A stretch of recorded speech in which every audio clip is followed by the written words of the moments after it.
Let's go over enzyme inhibition. All right, a couple key terms that we're going to be looking through this video is Km and Vmax.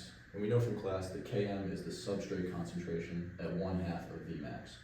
We know that Vmax is the maximum rate of the reaction. So the first inhibitor we looked at in class is the competitive inhibitor. This is going to bind to the same active site as the substrate in our equation. So if we look over here at our enzyme substrate reaction, this is going to come this and form the enzyme inhibitor complex. Because of this, the amount of free enzymes that are available to proceed in the forward reaction is decreased, right?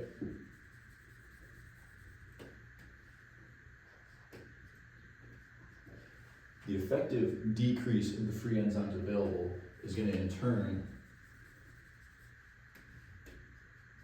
decrease K1, the forward reaction, right? So if we look down at our equation for Km, we know that Km is equal to the rate of the reverse reaction plus the rate of the catalytic reaction divided by the rate of the forward reaction. So in this case, we saw that K1 is decreased, and a decrease in the denominator is going to increase our Km. So Km will increase, right? The next question is what happens to the Vmax in the presence of a competitive inhibitor? So visually, if we think about it, if you increase the substrate concentration, you're going to have more of these substrates that are in the system, right? And basically, once the amount of substrates overpowers the number of competitive inhibitors, they can effectively keep the Vmax of the system the same. Vmax is unchanged. If you want to think of it mathematically, there's an equation you can use. Vmax is equal to K2 times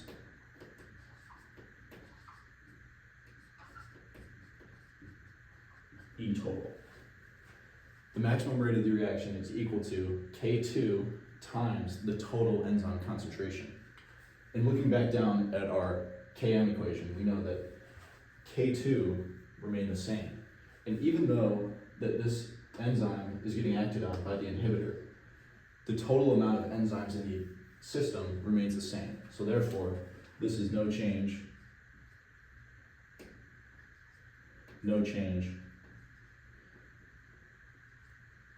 Vmax stays the same.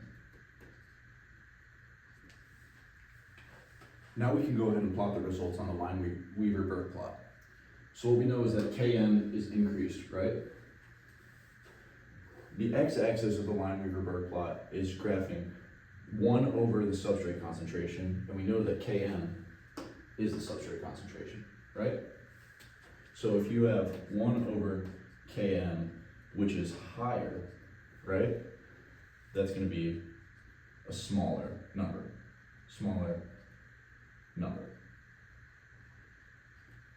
Right?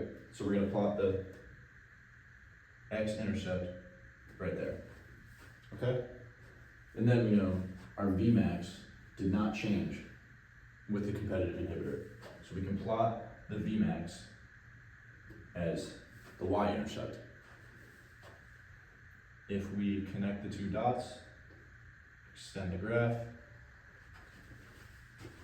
label this as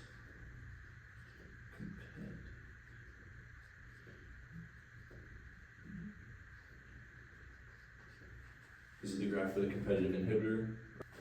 All right, the next inhibitor we talked about in class was the uncompetitive inhibitor. So this type of inhibitor is going to bind to the enzyme substrate complex only after the enzyme and the substrate have bound together. All right. So looking at this equation here, how are we going to do that?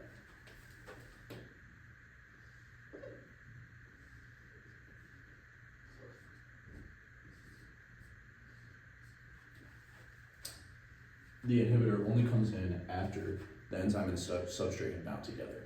So what is this going to do in the reaction? Essentially,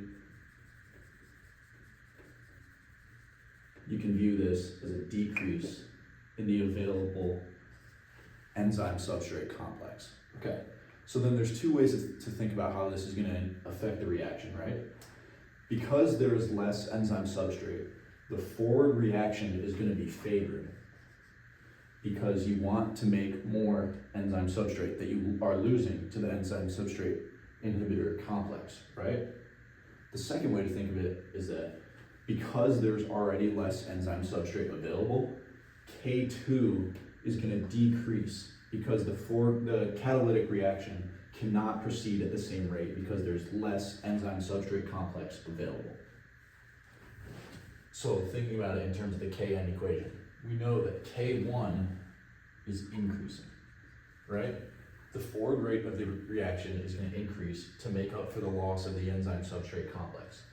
And at the same time, K2 is going to decrease because there's a lack of enzyme substrate and that reaction can't proceed. So what is that going to do to Km, right? If the numerator is decreasing and the denominator is increasing at the same time, that's going to mean Km is decreasing, right? Km is going to be small. And then next question, what happens to Vmax, right? We know from earlier from our equation, Vmax is equal to K2 times enzyme concentration, right? Vmax is equal to K2 times enzyme concentration, right? And what do we know from up here? K2 is going to decrease. What's that going to do to Vmax? Vmax is going to decrease, all right? So going over here, Lineweaver Burk plot, Km is decreasing, and Vmax also decreasing. How are we going to graph that? If the x-axis is plotting -1 over Km, which is smaller, we're going to have a bigger number. Okay? So that means this is -1 over Km. Same thing with Vmax. Vmax is decreasing. This is graphing 1 over Vmax. 1 over a smaller number, it's going to be bigger. Connect the two dots. Extend the line. This is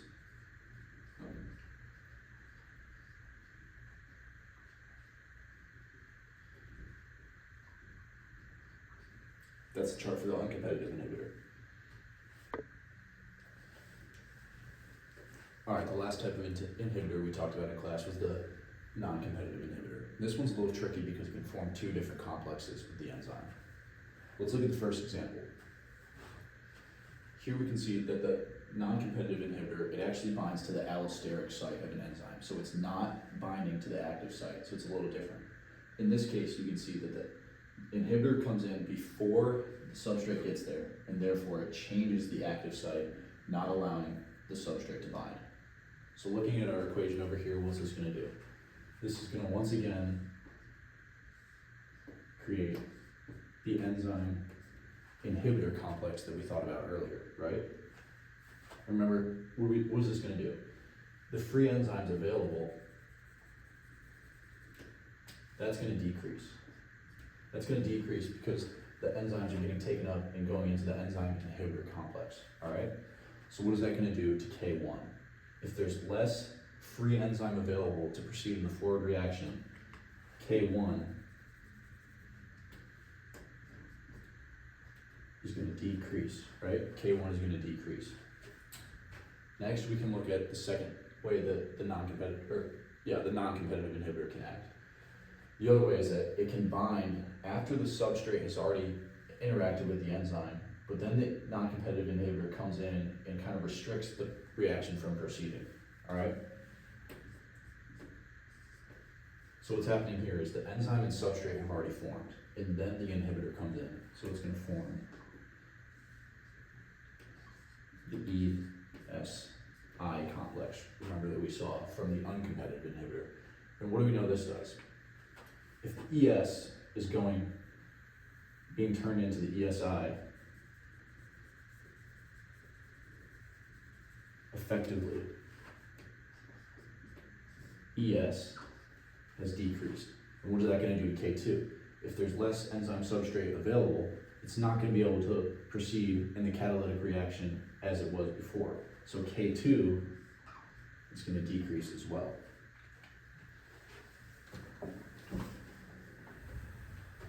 Looking down at the Km equation, we're seeing that decrease in K1, decrease in K2.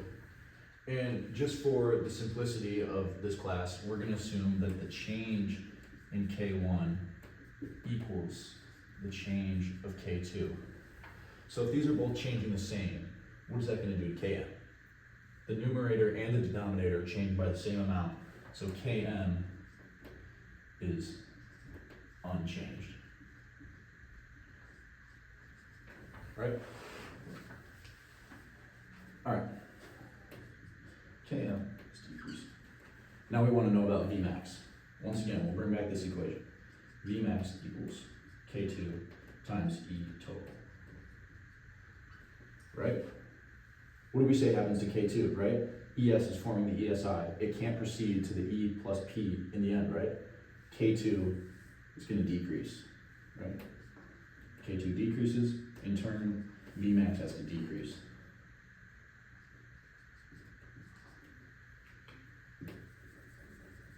I don't know why I said Km decreased. Km unchanged.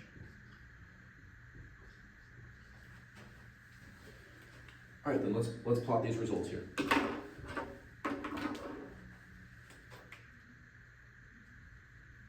Km is unchanged. -1 over Km is the same. So x-intercept is going to remain the same. Vmax decreased, right? So 1 over Vmax, which is smaller, it's going to lead to a larger number. Right? This is, the y-intercept is the 1 over Vmax. It's going to be higher, it's going to be bigger, right? Connect these two dots here. Extend the line out. This is non-competitive.